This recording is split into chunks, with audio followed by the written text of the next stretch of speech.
Good morning. Welcome to Unity Longmont Spiritual Center on the 30th of July, 2023.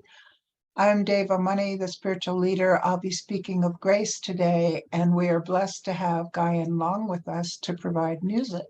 So we will start with Gayan, please.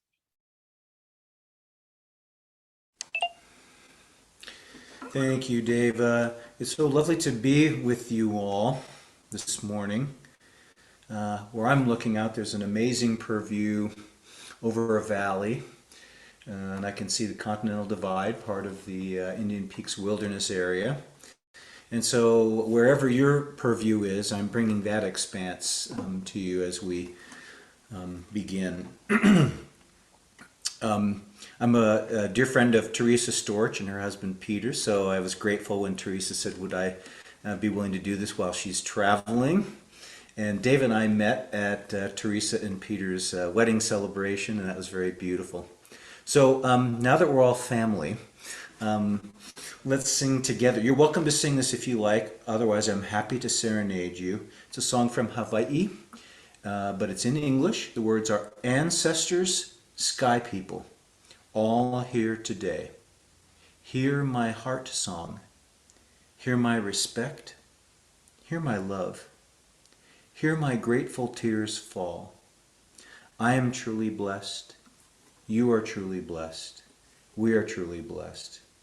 And since we're all sky people today in the Zoom sphere, I'm inviting each of us to call in all of our helpers and guides, known and unknown, seen and unseen. It's a very powerful group. I can feel that. I'm feeling that tingling in my arms and neck right now. So as we call in these beneficent helpers with great gratitude for our investigation and further exploration of grace. Ancestor sky people, all here today. Hear my heart song. Hear my respect. Hear my love. Hear my grateful tears fall. I am truly blessed. You are truly blessed. We are truly blessed. Ancestor sky people, ancestor sky people, all here today, all here today. Hear my heart song. Hear my heart song. Hear my respect. Hear my love. Hear my love. Grateful tears. Hear my grateful tears fall. I am truly blessed. You are truly blessed. We are truly blessed.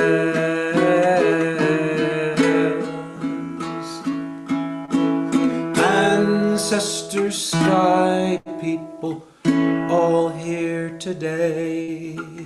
Hear my heart song. Hear my respect. Hear my love. Hear my grateful tears fall. I am truly blessed.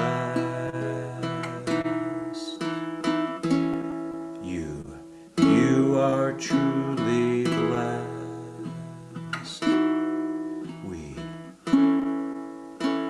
We are truly blessed.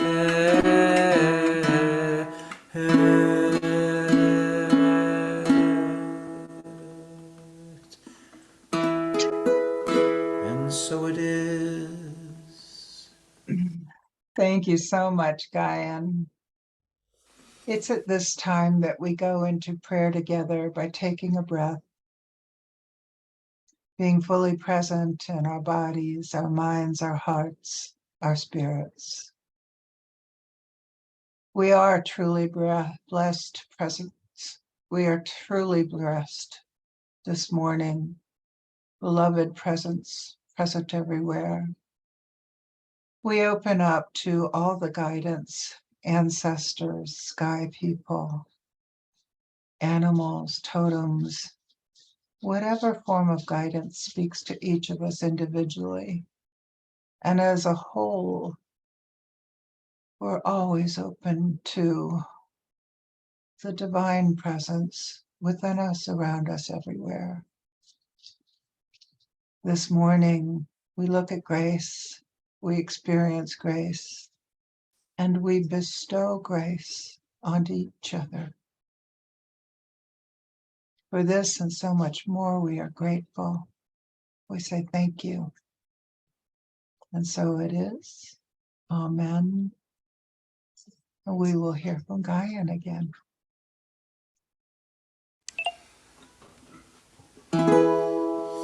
I want you to know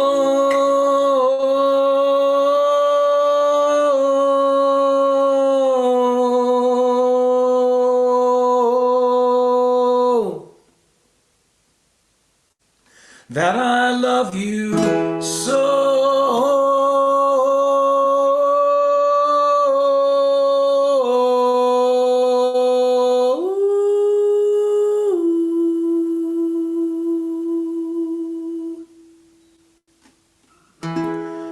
We are filled with grace in every way, overflowing from our hearts from day to day. And we are the rocks, the trees, the skies, the stars, the beyond, and the ocean.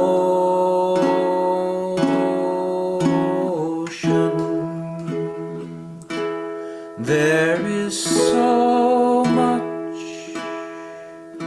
magnificence in the ocean. Waves are flowing in, waves are flowing in. There is so much magnificence in the universe. Love is coming home. Love is coming home into our hearts. There is so much magnificence in the ocean. Waves are flowing in, waves are flowing in. There is so much magnificence in the universe. Grace is coming in, grace is flowing in and out continuously from our hearts to every being without exception.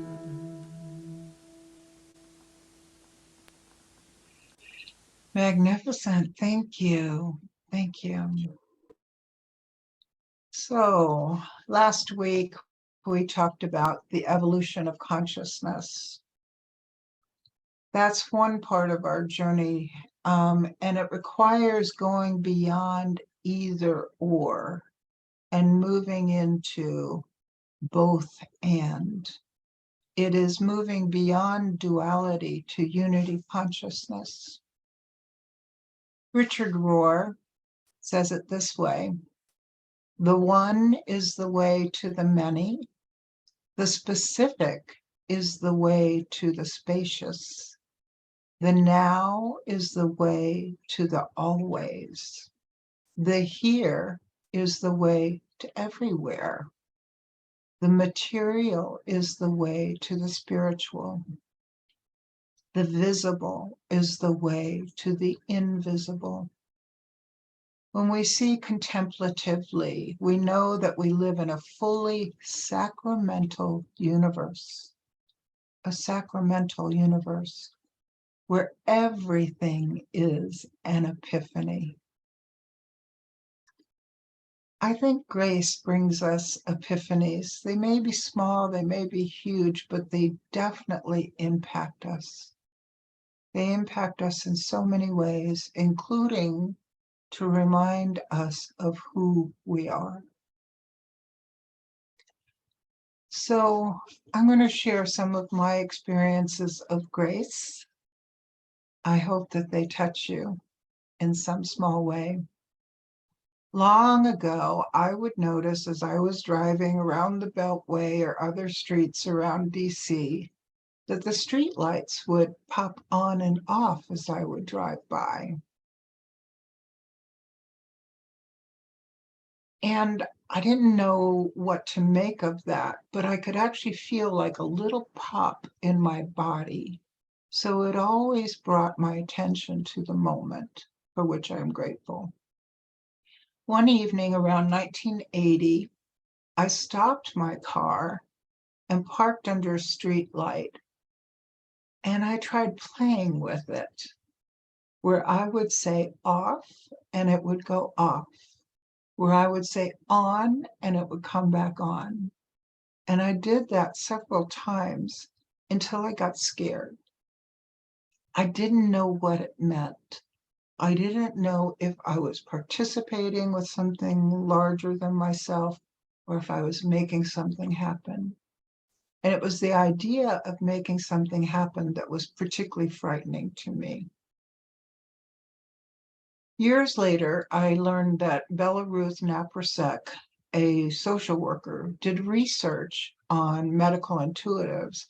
And one of the things they all had in common was an awareness of street lights popping on and off as they passed. And so, Lordy, I was so happy to not be the only one. It was like, okay, I'm not nuts. So what is grace? I'm really asking you to consider, what is grace? How do we recognize it? How do we allow it? How might we reject it? How do we participate with it? And do we actually co-create with it at times? I'm thinking of the first principle of unity. There is only one presence and one power active as the universe and in my life, God the good.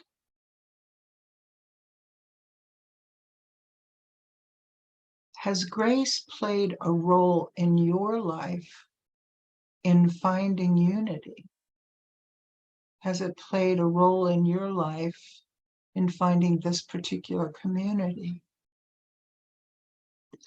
You may know me and that helicopters have a lot of significance for me. So many years ago, I was longing for a spiritual community, and I'm driving through Annandale, Virginia, and a helicopter comes above, and that always gives me a moment to pause and be aware of more than just myself, and to be open to whatever is happening. And it often feels like guidance. So in that moment, I did something fairly unique. I followed it. I followed it for a number of blocks, and it led me straight to a metaphysical church. And that was the first time I knew of metaphysics. And so I attended that community for a while. I went on to participate in a Zen community for years and in Society of Friends, Quaker, for years. So part of my journey was trying on different practices, different beliefs. What they all have in common, though, is grace. So Unity Longmont Spiritual Center is my home. I have no doubt that grace brought me here. In 2009, I moved to Longmont from the DC area, from Northern Virginia, after my partner died in 2008. And my daughter had moved to Boulder 6 months before I moved here, so I knew I wanted to come out here. I didn't know anything about Colorado. So a very dear friend of mine, Rick, had decided he would move with me. So we took this exploratory trip out here and we went to Lyons, that very sweet village. And we found a townhouse that we thought we would love to live in. It was right on a river. And so we had a lovely visit. We go back to Virginia, and lo and behold, he falls in love with a woman who had just moved to Virginia from Boulder. Ay, ay, ay. So he decides he's not going to move with me. And I can't afford that townhome on my own. So I don't know where I'm going to land.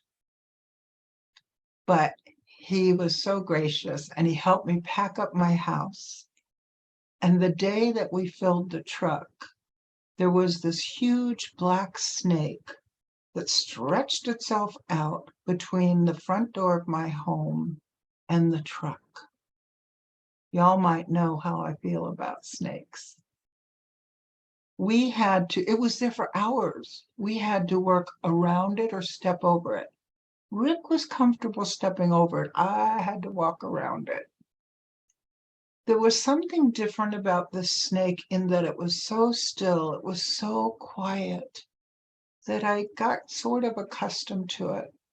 And what I was reminded of constantly is that the medicine of snake is transmutation. And I knew that my move was going to lead to transformation and more. So some part of me welcomed the snake. So Rick joined me on the truck, pulling my car. It took us 4 days to get here. And in the meantime, my daughter found a place for me to live. And so I settled into this sweet rental carriage house that had a huge cottonwood tree outside of it with lots of animals and lots of activity. And one day I had been sitting out in the yard and I noticed that this little clay gnome that my partner and I had, and we would hide it from each other in the woods on this mindfulness path that we had. I brought it with me, and that morning I noticed that it was on its side. So I righted it. The next morning it was on its side. Well, a few days later, I go out there and there is this huge raccoon and he is using the gnome in an inappropriate way, knocking it down on the ground. So I figured out what was going on there. And I said to the raccoon, stay, let me go get my camera, because this was 2009, before camera was in my phone. I come out, I get a picture of the raccoon. So I know things are happening in Longmont. I'm feeling more connected to the life there. And my daughter and I are walking a few days later down Main Street, and there's this huge goose sculpture there at the corner of 5th and Main. And right next to it is Unity Longmont Spiritual Center. So the very first Sunday that I was here, I attended, and I met Twyla Reese, and we became dear friends, and many of you remember Twyla.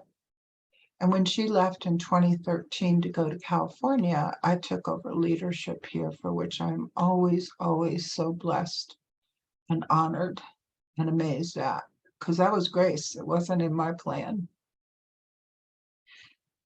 So the word grace is synonymous with love. It's just another flavor of love. It's unconditional, it's impartial, and it's often unsolicited. It seems to just come. but we can resist it with our worries, with our judgments, etc. So that's further reason to continue to work on our human monkey mind, which we also need to accept, not judge, and love. So we're created in the image and likeness of God, right? So our true nature is the same as that of God, or what Charles Fillmore, the developer of Unity, called divine mind. So our second principle is our essence is of God, therefore we are inherently good. This God essence was fully expressed in the way shower Jesus. So I think when we have grace moments, it points out to us who we are. I think in those moments, we have a much better sense of that divinity within, and that is the same divinity as is all around us. So a few more ideas of grace. To me, grace is a state of being, a state of being. When we are experiencing grace, we are grace. There is no division.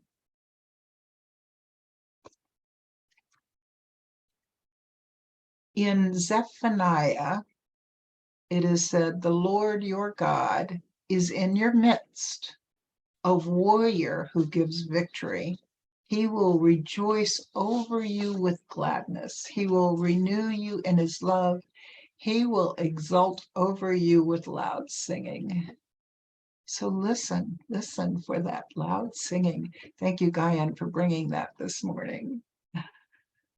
Sometimes grace is tiny, just little tiny things, like the moment that our toe catches on the raised curb of a sidewalk and we start to trip, but we don't. We catch ourselves, and maybe there's something catching us also. And I had an experience many years ago, similar to that, where a friend drove me over to an ATM machine, and it was very dark.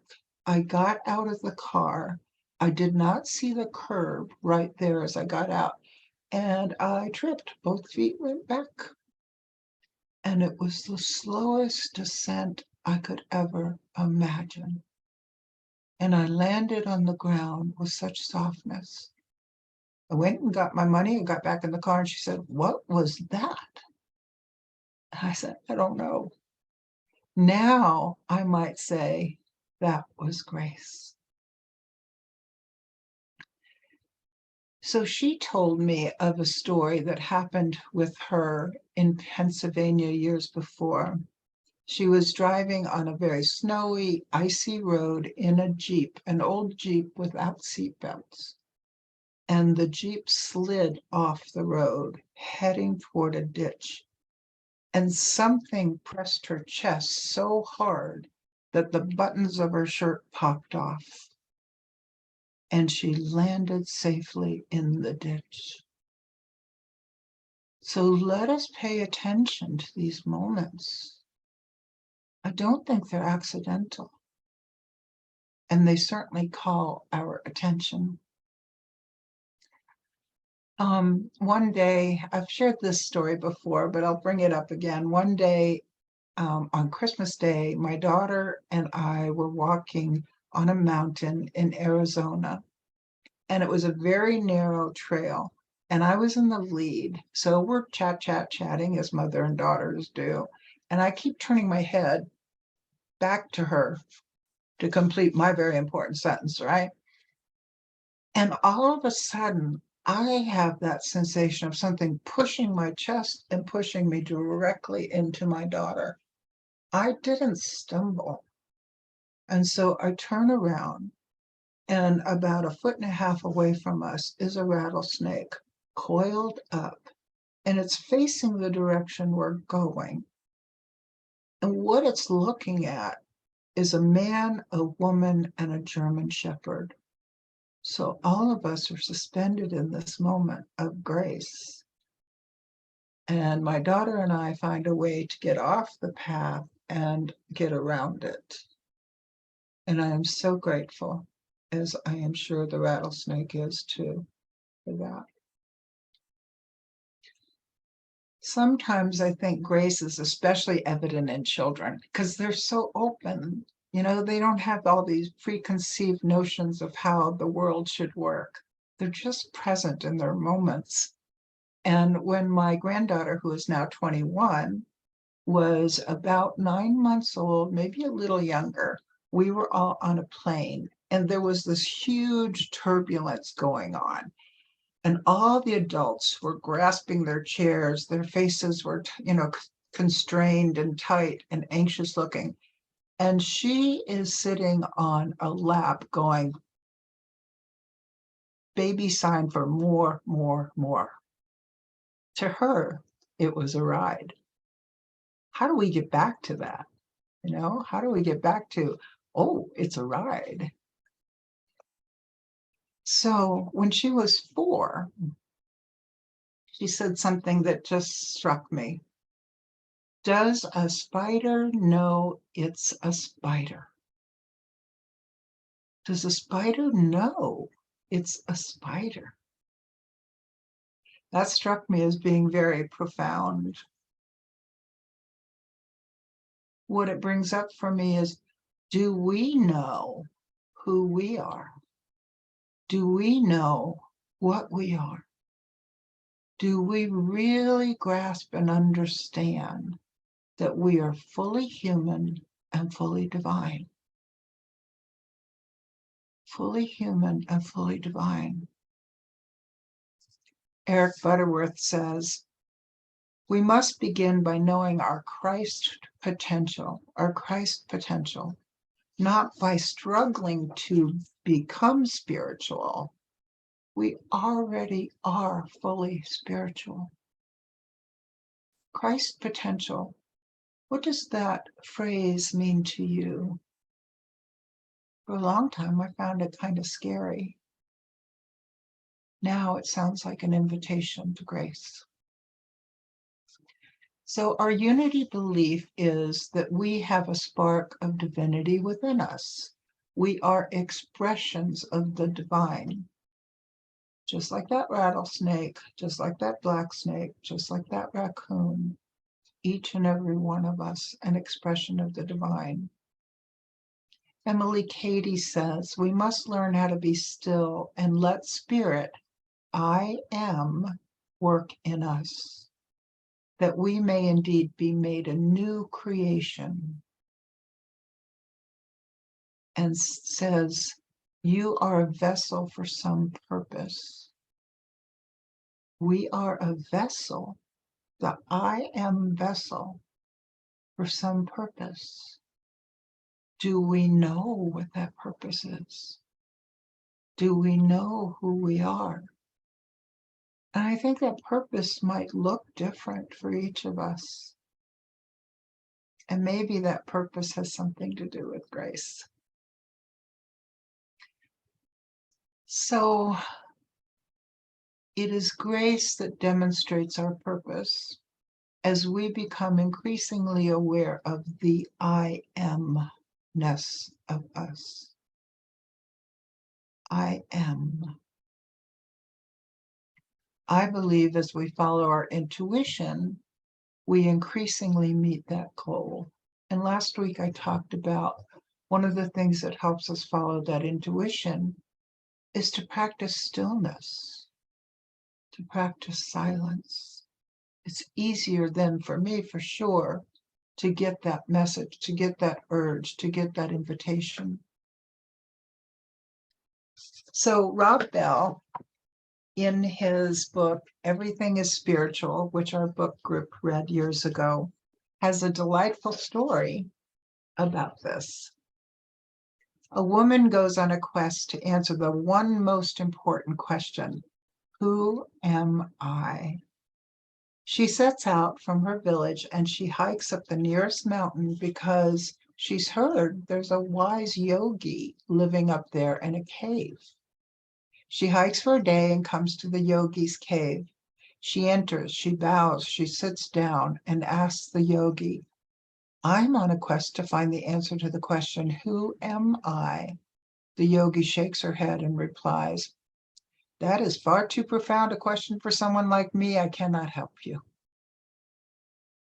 So the woman keeps hiking farther up the mountain. Days later, she reaches another cave, entering to find an old saint hunched over a fire.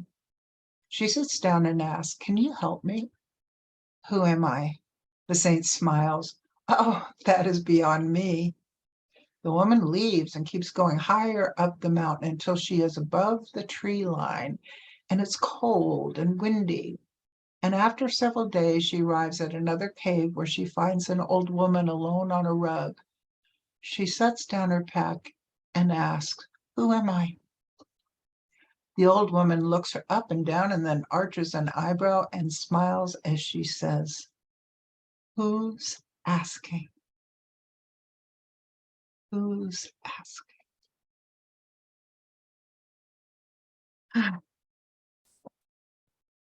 I don't know. Grace can be the tiniest little thing. Like when we lived in Nome, Alaska, and my sister was about 10, a boy threw a rock at her and knocked her tooth out.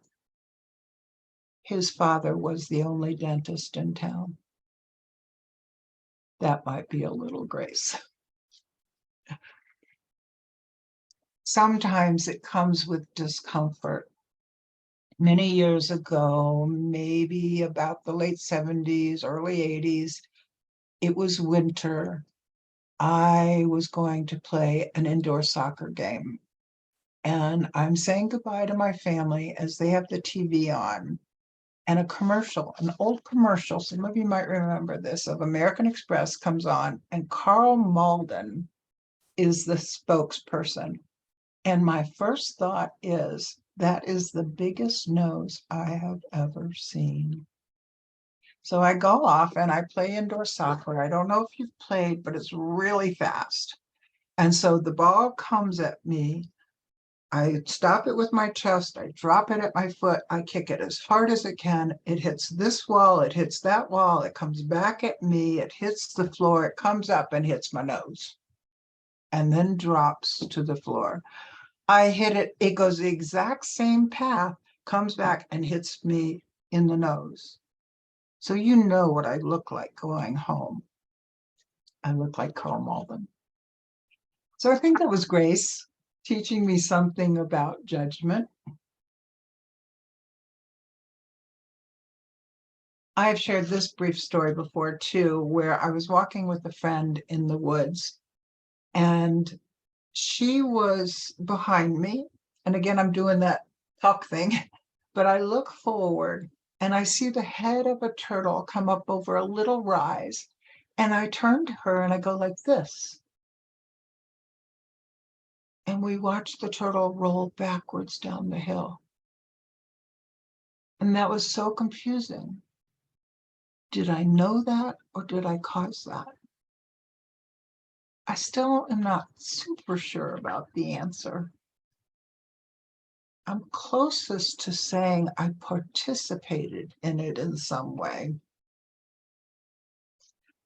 So there's another story where my daughter, you see how important my daughters are to me, and I went up from Virginia to Syracuse to visit a cousin. And it's a long drive, and the whole way there, my daughter was talking about this man that she worked with, that she'd been trying to call. They were friends, and she hadn't been able to get a hold of him. And she was increasingly worried. So there were two themes that she was giving me. One was, I'm worried about this man. And the other was, Mom, I really want to be a healer, but I don't know what kind of healing. And so we have that conversation again and again. We go up, we have a wonderful time with family. We're playing word games, all kinds of things. We're coming back on Sunday, and you know what the traffic has got to be like on Sunday after Thanksgiving. down I-95. And it's crowded and we're getting hungry. And we both have a feeling that we should pull off at this one exit. So we get off there, we drive all around, there's no place to eat. So we come back on the highway. One of the things that occurred to me later is that took time. So at the next exit, we pull off and there's a Friendly's restaurant or something, and the line is around the restaurant. But we look up the hill and there's a sign up there for deli. So we wander up the hill and we go in and we sit down and we're having lunch. And the next thing that happens is this man, gray-haired with a long ponytail, and a woman come in and they sit down next to us. And then I get a calling to tell him something. A very visceral pulling me up to my feet. I go over there and I say to him, I am supposed to tell you something and I think you already know. But life is a transition. Death is a transition. Death is a transition. And the woman next to him just starts crying effusively and says, my father just died, and maybe I need to hear that. And I said to him, I'm supposed to ask you for something. I was very shy about that piece. I'm supposed to ask you for something. So he reaches down, he pulls out this old battered briefcase. He opens it up and he pulls out two crystals. One of them for my daughter and one for me. And I don't know whether you'll be able to see this. I keep it in my medicine bag. It is called a Herkimer diamond, and he explains he is a shaman, and he goes into underground salt lakes in upstate New York, and he gets these, and they're already polished. He doesn't even have to do anything to it. And he says it's called the healer's healer. So now my daughter, who wants to be a healer, has one. And as we're driving back to Northern Virginia, we're talking all kinds of things. I drop her off at her place. I go to a friend's house. She calls me within minutes and says, this man that I was trying to reach took his own life. And she says, Mom, I hope that life is not just a transition, that death is not just a transition, but a promotion. A promotion.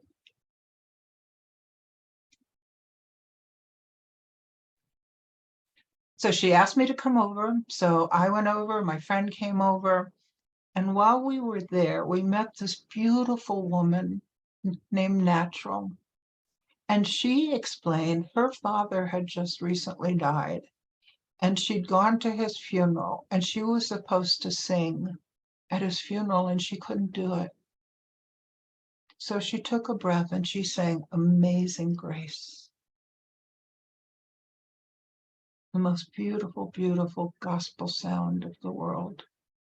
She later went on to move to Europe and sing professionally, etc. But that day just sticks in my memory. And in May, my daughter finished a graduate program to become a therapist, a healer. So these are just some of the stories that I have to share. And I know each and every one of you have had similar experiences. So as we consider all of that, let us take a breath, be aware of who we are, and listen to Gayan.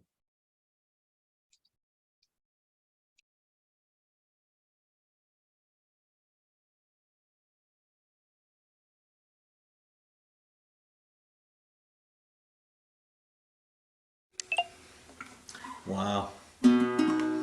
So much resonance with what was shared, and I was really enjoying seeing people smile and nod and contemplate and experience their version of this journey of grace that you've shared with us, David. Thank you so much. the tears and the twinkle are living simultaneously in my eyes here right now. And you talked about grace and something about the combination of being this divine and being human. And so this next song celebrates both of those qualities in us. And one of the words is blessed. And I like to think of blessed as grace-filled, grace-intoxicated. And sometimes blessings show up more like blursings, like that tooth. Is it a blessing? Is it a curse?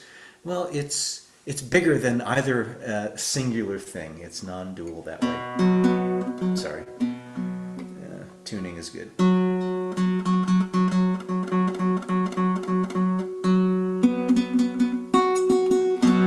we go.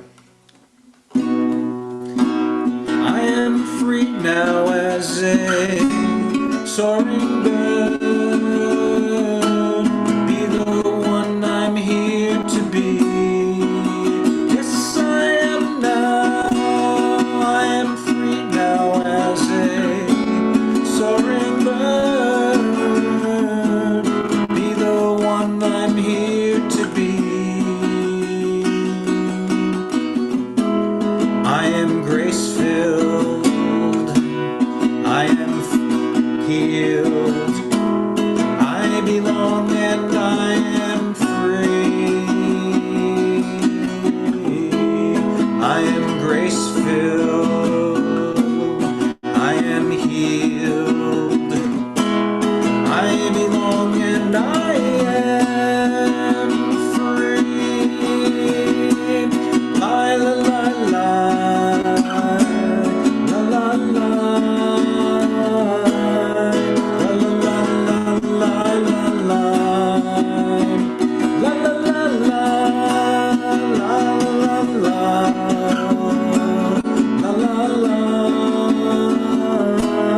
la la la, la la la. I am blessed, I am healed, I belong and I am free. I am blessed, I am healed, I belong and I am free. We are free now as those soaring birds, to be the ones we're here to be. Can you feel it now? We are free now as those soaring birds, to be the ones we're here to be. We are grace-filled. We are healed. We belong and we are free. We are gracious. We are healed. We belong and we are free.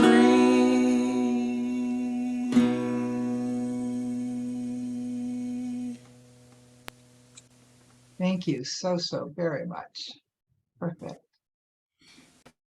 It's at this time that we go into our donation of love and light by taking a breath together and placing our hands on our heart and being aware of the love and the light that we are, and allowing our attention to notice how it can expand beyond us.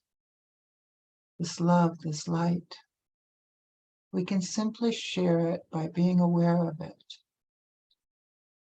and allowing its true nature of expansion.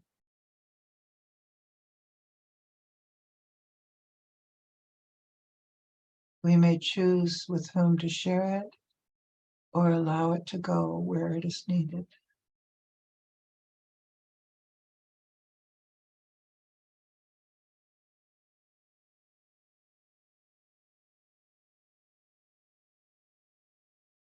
We are the love, we are the light. We are the beloved and the blessed. There is a prayer called the Grace Prayer. For thee I thirst. Into thy hands I commit my spirit, my soul, my body, my life, this problem, all unforgiven states. Thy will is my will. Thy will be done through me. Heal me at depth. Reveal that which needs to be revealed. Heal that which needs to be healed, so I can glorify you, God, and live in the fullness of grace. And so it is. And we will finish with music from Gayan. Oh, what a lovely time it's been and it is to be with you all in this way. I'm going to play my drum here for just a moment and speak over it. And can you just indicate to me if you can hear my voice by doing this or nodding your head? And if you can't, give me one of those and I'll adjust here. This is our sound check together. So if I'm talking, can you hear my voice right now and you can hear the drum both? All right, thumbs up. Here we go.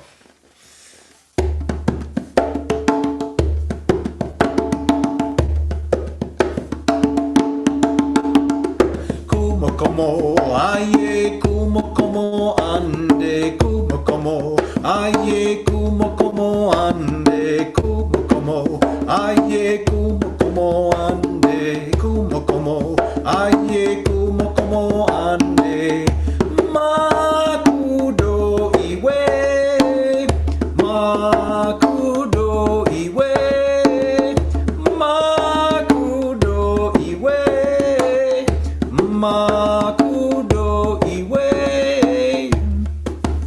So once there was a village somewhere in Africa, and people had a generally good life. They were happy, they understood the grace of being fed and nourished, and everyone was a village auntie and uncle and brother and sister.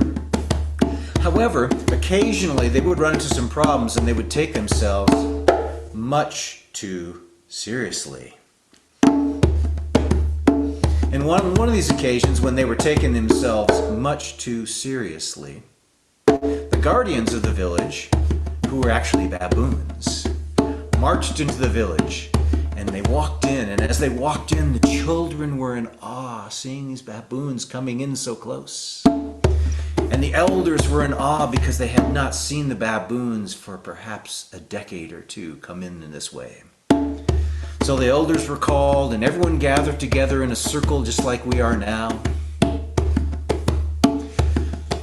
It was a baboon intervention, friends.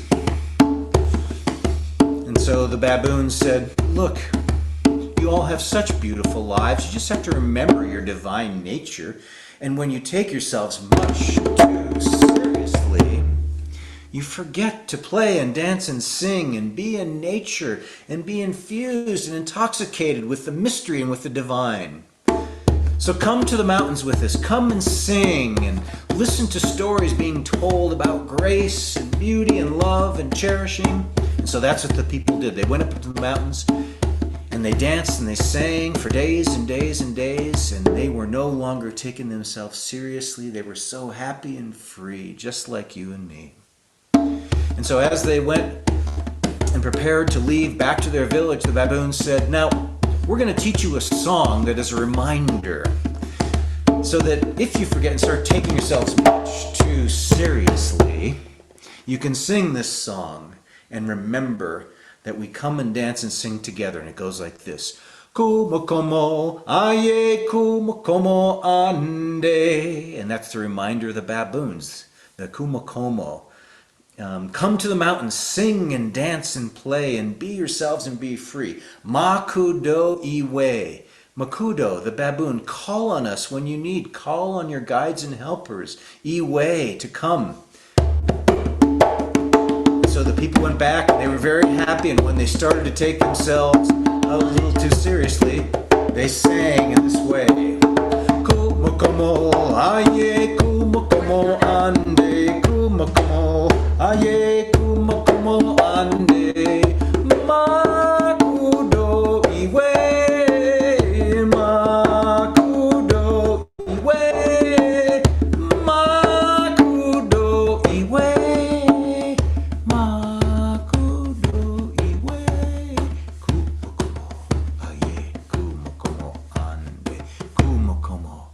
value